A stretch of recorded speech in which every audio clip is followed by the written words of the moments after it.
This is an interesting thing with a lot of bodybuilders, at least that I've spoken to for the show, but they seem to navigate towards. Seeing Dorian and seeing him in person a few times and Hmm. reading his articles and his book, the idea of hitting the stick of dynamite with a sledgehammer versus tapping it with a pencil, that's very appealing.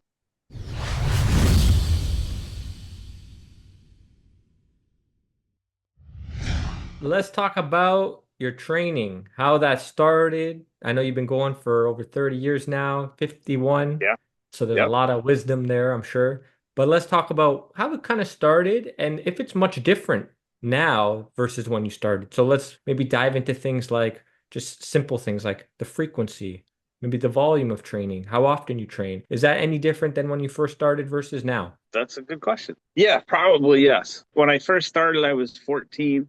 My dad had bought me a weight set, a little weeder set with the plastic weights, and I was working out at home. And that set came with a book of exercises and what to do. So I would make a chart, post it on my wall, and just run down the exercises, doing 3 or 4 sets of each one, much longer workouts, I'm sure. And then over the years, it's definitely evolved where frequency has changed. So maybe I'm only hitting 3 or 4 days a week instead of I was probably doing 5 or 6 at the time. Sets and reps have definitely changed. There was a time period where I was much more of a follower of like a Mike Mentzer, Dorian Yates, heavy duty type thing where we'd go in, maybe do 2 sets, 2 hard working sets per exercise, and maybe only 2 or 3 exercises. And that's kind of carried on. It's not all out blood and guts for 2 sets. I might do 3, 4 sets now. More reps. For the most part, it hasn't changed in a long time where I'll still go in 3 or 4 days a week. We'll cover all the body parts over those 3 or 4 days. Hit 3, 4 exercises per body part, 2 to 4 good, solid working sets. Sometimes I'm pushing it close to failure. Sometimes, depending on the program and my goals, it'll back off. And I'm just getting good reps, but I'm not killing myself, so to speak, in there. But the training is always hard. It's always, whether it's a lighter weight or all out till failure, it's always push as hard as you can. So that mentality has stayed with me. I love pushing limits, how far I can go. And again, it doesn't have to be, oh, you're lifting the most weight ever. It's quality over quantity, but the level of effort and intensity and the approach is always the same, if that makes sense. For sure. Dude, this is an interesting thing with a lot of bodybuilders, at least that I've spoken to for the show, but they seem to navigate towards the Mike Mentzer high intensity type stuff, a portion, not every single one. And the ones that aren't, you're usually on the other end of the spectrum with how much training they're doing, more of the high volume stuff, maybe inspired more by like the golden era. We're talking like Right. Arnold, Serge Nubret, these guys, right? But there's a definitely like a large portion of naturals that I've spoken to that have navigated towards the Mike Mentzer high intensity training. So, what was it specifically that intrigued you about that? Can you recall? Because I know it was a while ago. Yeah, well, I mean, it goes back to Dorian Yates in the early 90s. I mean, he came on the scene. And again, being that at that time, minus the internet, you waited on a magazine each month to see what was happening and learn what you could. But knowing now, a lot of that information did not necessarily fit the natural world. And science has caught up to a lot of things over the years. But yeah, I mean, seeing Dorian and seeing him in person a few times and Hmm. reading his articles and his book and that kind of stuff, and the idea of hitting the stick of dynamite with a sledgehammer versus tapping it with a pencil, that's very appealing when you're, I guess I was in my 20s at the time, and that urge to want to grow and to be as big and strong and as huge as possible. So that was probably the appeal there. And it was just an extension of what I was already doing training wise. It just upped the intensity a bit, but it works. Done correctly and done well, it works. And I know there's a lot of science, especially now, that says you don't need to go to failure at all for muscle growth and stimulation. You can always scale it back a bit. So I've changed my approach over the years as science comes out a little better. But I also know in the gym and experience wise and intensity wise, that sticks around. And I really wasn't aware that a lot of other people were following that type of mentality. That's Yeah. interesting to hear. Yeah, I think if I have to say, I've spoken to some of the top natural pros, right? A lot of the world champions even. And there's a large portion that definitely are navigating towards that or have navigated towards that at some point in their career. And it's probably Right. due to what you mentioned, where you see this six-time Mr. Olympia, and then Mike Mentzer had this incredible Herculean physique, and then you think, Mhm. oh, okay, let me hear what this guy's saying too. I mean, it's very different than everyone else and what they're saying. So I think that's what probably intrigued a lot of people. But you mentioned something specifically that I want to highlight here. Maybe as a natural, it might not be the most ideal, especially in all cases. You want to elaborate a little bit on that? Is it more so to do with what you had mentioned with the science, how things are being interpreted in the science, at least that you don't necessarily have to take things to failure, you can back off a little bit? Yet experience has taught you that you do need to push yourself, obviously, if you want to grow. So where's that line? Like, how do you figure out, for you at least, where, okay, am I pushing myself enough? Have I done enough relative to the Mike Mentzer kind of high intensity training that you once were doing?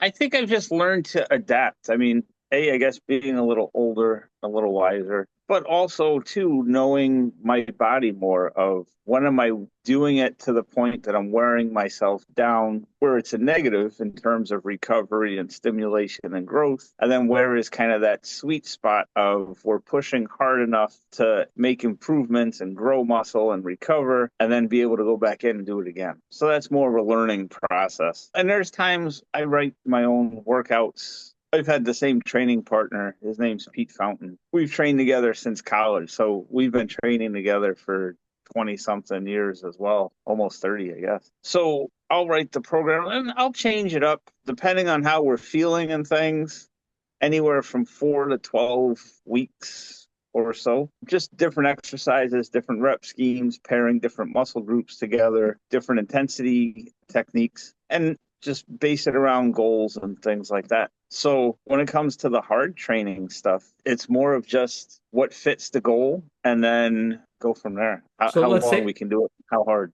for sure. I mean, you versus your 20-year-old self versus now. I mean, that's a different recovery ability. And also depending on your life stressors in your 20s versus Hmm. now, that also has to do with it. But when we're talking about building muscle, you're in the off season, you're eating enough to support growth. How does that look? At 51, A, do you think you're putting on muscle, new muscle? If not, what is the best strategy you've found, at least now, or the better strategy? This word best is interesting. So we'll just say better strategy to at least maintain muscle, if not grow it. Yeah, it's kind of the same. It may not be the warm up 3 sets and then double it or load it up and do 2 sets of 4 to 6 as hard as you can until you can't get off the floor. But it's kind of the same mentality where I'm doing the warm up sets, we're increasing the weight, we're lowering the reps. And in like a good off season, like you said, that type of scenario, I'm doing 2 or 3 sets of maybe 6 to 8 reps. And that last set may go to failure. And that's it. And then it's move on, whether it's the next exercise or if the workout's over and then it's time to eat and recover. Now, in addition to that, one of the changes in the last few years has been more active recovery stuff, more mobility work outside of the actual sets and reps and exercises of a training session. So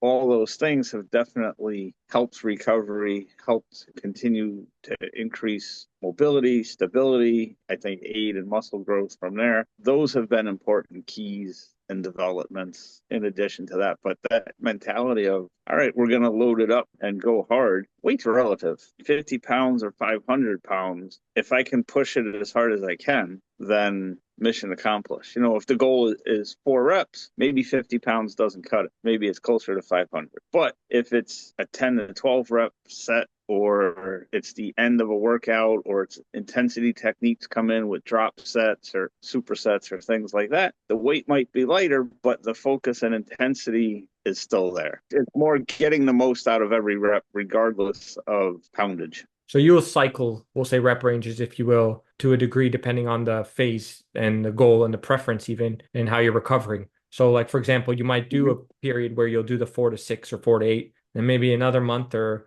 another period, you might do this, what you were saying, higher reps, maybe drop Sure, sets, add some techniques like that in. absolutely. Are you focusing on progression as well, like in terms of adding more load or adding more reps over time? Is that something you've always done over the course of your Yeah, career? Because I know, okay, I was yeah, going to that's say, because always. some bodybuilders don't care about that. So, Yeah, my students and things or people will ask, what's your 1 rep max on this or that? And I tell them like I don't know. I know I'm not a power lifter. I have an idea of what I'm working with, but as far as finding out what my one rep is or doing it just for the sake of a one rep max as a bodybuilder, I don't need to. If I were a power lifter, it's different. Even like say heavy deadlifts or something, heavy might be 5 reps. So whatever that weight may be, that's what I'm using for reps. But I don't know like how that equates to my one rep max or things like that. I just know next time I want to push 5 or 10 pounds more for those same 5 reps and progress that way. Yes, that I think most bodybuilders can agree with, especially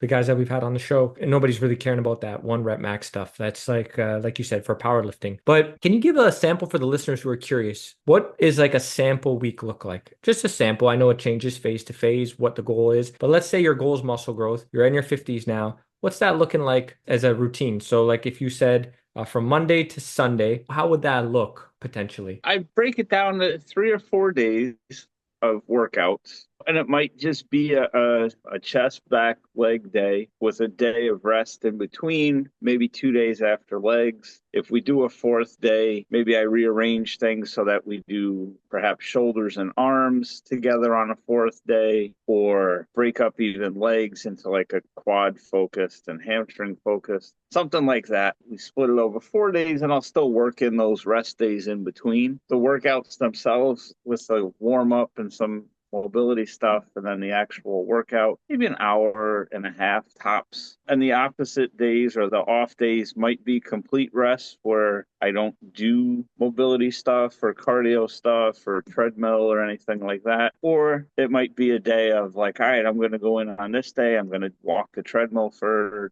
a half hour. I'm going to do some mobility exercises, work on, for me, like my hips and things are usually, hips and knees are usually tight, ankles, work on some of that stuff, or maybe do some core exercises there. And that'll be my active rest type of day. That's how the week progresses. But the hard workouts would be 3 or 4 days out of the week. And if you did the 4 days, you mentioned you typically do rest days in between each workout. So for the 4 times in a week, would you just kind of do it after leg day? Like you just do a back to back on that specific week or? Leg day, a lot of times we'll take 2 days off after legs, depending on the Hmm. workout. But, maybe it's a Tuesday, Wednesday, Friday, Saturday, or something like that. Maybe it's a Monday, Tuesday, Thursday, Saturday, or just depends more on scheduling and stuff too, when me and my training partner can both get in there together, or what's going on with outside of the gym with work life or family life and things like that, and how do we schedule workouts and stuff in there. If it's a 4 day program, it's always 4 days. It may not be the same 4 days. Like it may not be Monday, Tuesday, Thursday, Friday. It might end up being Monday, Wednesday, Friday, Saturday.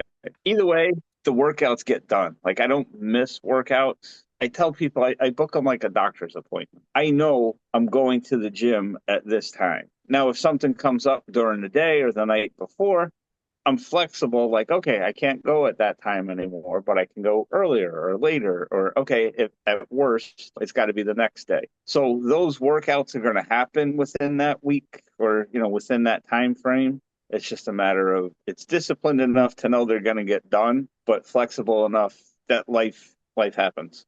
And again, it like you said, it's more lifestyle. I don't live in the gym. I go to the gym to live. The work Okay. gets done no matter what. Yes, yes, yes. Okay, that makes sense. So basically, if it's like you had mentioned, the schedule is set, you're making it happen, you'll find a way to make it happen. But there's periods where you do have 3 time per week programming. So like for the next 8 weeks, it's a 3 time per week thing. And then Yep. maybe the next phase, it'll be a 4 time per week thing. Okay, gotcha. Yeah, that's interesting. So you're disciplined, that's very good. You're disciplined enough to stick to it, but at the same time, you're flexible enough to make sure that it still brings quality to your life and not impede the quality of your life, right? Mm-hmm. And that's we're talking about a professional natural bodybuilder, right? This is like in a way a career, right? To a degree. Obviously not Yeah. maybe from the financial side, but it's a career, right? It is full-time training and focus. Yeah, Yeah. definitely. Yeah.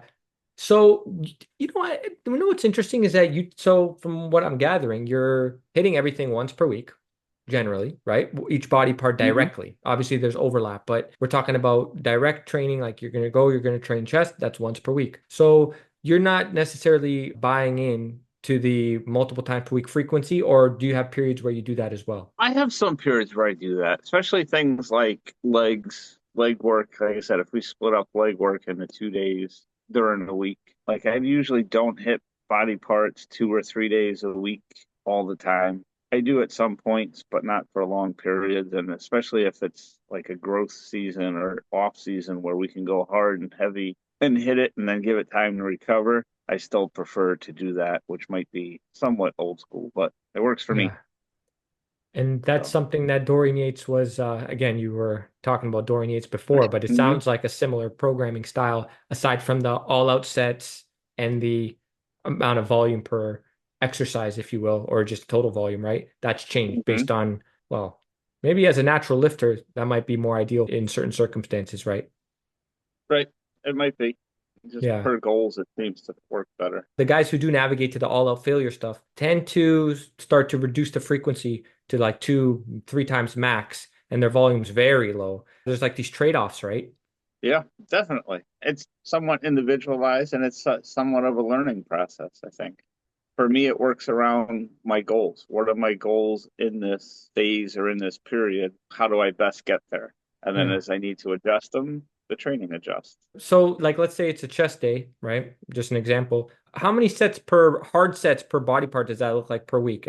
I know it depends on the body part, obviously, but just an example. Throughout the whole workout, maybe 10 to 12, Okay. It's not 15 that top. high.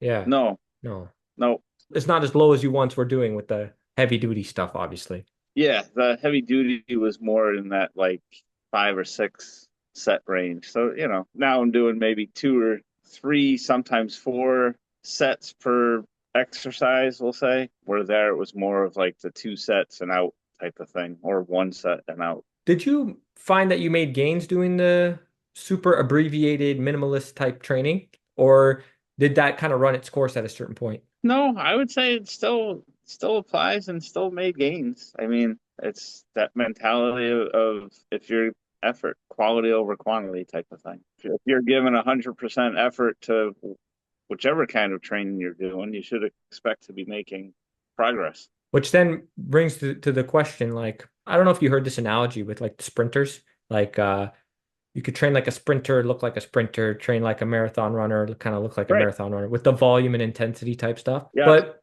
when you take it to the extreme, and I've mentioned this on the podcast, for those who are tuning in, maybe you heard this, maybe you missed it, but did you run track in high? I feel like I read somewhere that you ran track, or was it I was a gymnastics? gymnast in high school. Yeah, Gymnastics. I was a Ah, okay. gymnast. All right. Well, still, this is an interesting analogy. Maybe you can appreciate, but with like sprinters, when they go and they train, they're not training like it's a competition, like they're going all out 100% all the time. They'll do like 90, 95% effort type stuff with their sprints, and they'll have some volume in there. Like they'll do 4 or 5 sets of like 70, 60 meter type sprints or 100 meters over like 5, 6 sets of like 90%, but they're not training every workout at 100% like it's a competition. Right. So I think with working out, like building muscle, maybe we can learn something from that, especially if we're going to use that analogy, right? That the high Yeah. intensity demographic likes to use, rightfully so, and in the right context that applies. But I thought I'd mention that because I think that's quite interesting given what we had Yeah. just spoken about. That's I think exactly what I'm doing or what we're doing. I mean, there are those times when those sets are all out till failure, but there's also a lot of training that may not be the maximal weight all out failure rep, but you're pushing whatever that weight is with everything you've got for maybe a range of reps and accomplishing the same goal, which is muscle growth and progress. So definitely agree with the sprinter model. Yeah, I've tried to remember that when I get very greedy in the gym with the intensity stuff because I'm like, bro, like how is this going to affect your next workout, right? And your frequency over the week. So you got to be smart with your programming and treat it more of a science, right? In that regard, not just like Yeah, it barbaric, is. this barbaric mentality. Let's go in and just destroy ourselves today, right? Right. That's not smart. So Yeah. I have yeah. those moments and I like those moments too. But yeah, there's definitely a much more balanced approach now. Yeah, yeah, for sure. I think anybody in this can appreciate those moments for sure. Like it's almost like a checkpoint. Like how far is this day relative to my other days? And if it's way out of proportion, then maybe there's something wrong with the other days, right? Yep. Yeah, Hmm. yeah. Awesome. Do you feel like you're making progress, by the way, as far as, well, first off, strength related progress with weights and reps, even now at 51? Like, are you hitting like PRs that you never hit before and, in your Yeah. 30s and 40s? Oh, that's cool. Oh yeah, yeah. I mean, that's always the goal. I still am. I'm always pushing for that too. I always want to do better than I was. Physiologically, biologically, there's a limit to how much mass one can gain, how much strength one can gain until you like sort of max out your potential or your frame. But for me, my mentality is I don't know where that line is. Like no bell goes off and is like, oh, you've hit 500-pound squat. That's as far as you can go. Or, oh, your arms are 19 inches. That's as far as they can go. Nobody says that. There's no bell or check mark. So I don't know where that line is. So I'm always going to keep pushing the line to see how far I can go. Right. Yeah, yeah. Championship mentality right there. If someone's thinking about this now, this got me thinking. To a degree, I want to say progressive overload is probably something that should be on the forefront if we're talking about muscle growth. I would think you're right. With the context of the right amount of intensity, of course, that should be on the forefront. So, for example, let's say someone's in the gym and they are wondering, okay, did I do enough? Did I not do enough? If at a certain point sets are not progressing, that's probably a sign they're doing too much, right? Like from a progressive overload standpoint, let's say like 2, 3 sets they're able to progress, but then on the fourth and the fifth, it's like there's nothing happening there week after week, consistently, not one week, but like consistently week after week. I would say that's probably a good sign that it's too much. Yeah, I mean, it could be. I mean, there could be several things. It could be not enough recovery time. It could be Mm, doing too much where now you're starting to wear yourself down rather than stimulate enough for your body to recover and grow. And it could be a nutritional thing if you're not feeding your body enough to make that jump. That's again learning to listen to your body. At some point, if things start going backwards, mm. like, oh, you're moving, say week to week, reps are going up, even if it's one rep, it's still progress. Or you're adding a couple pounds on the workouts and things are going up and your strength feels good, body weight feels good. And then things start to stop or stuck, like you're saying. Then you have to look at, okay, what is going on? Am I doing too much? Am I not recovering well enough? Is my form off? Is something off? Nutrition off? Or am I just going too heavy? There's times where that happens too. You just, for whatever reason, your body can't catch up or keep up. And then knowing your body and listening to instinct of let me look at all these factors and see how do I overcome the obstacles here. That's obviously something that requires a lot of patience and time to master. Obviously, you at 51 versus you at 31, it's a different level of experience there to know, oh, am I doing too much? Am I not doing enough? That type of thing, right? Versus someone in their 20s, right? Mm-hmm.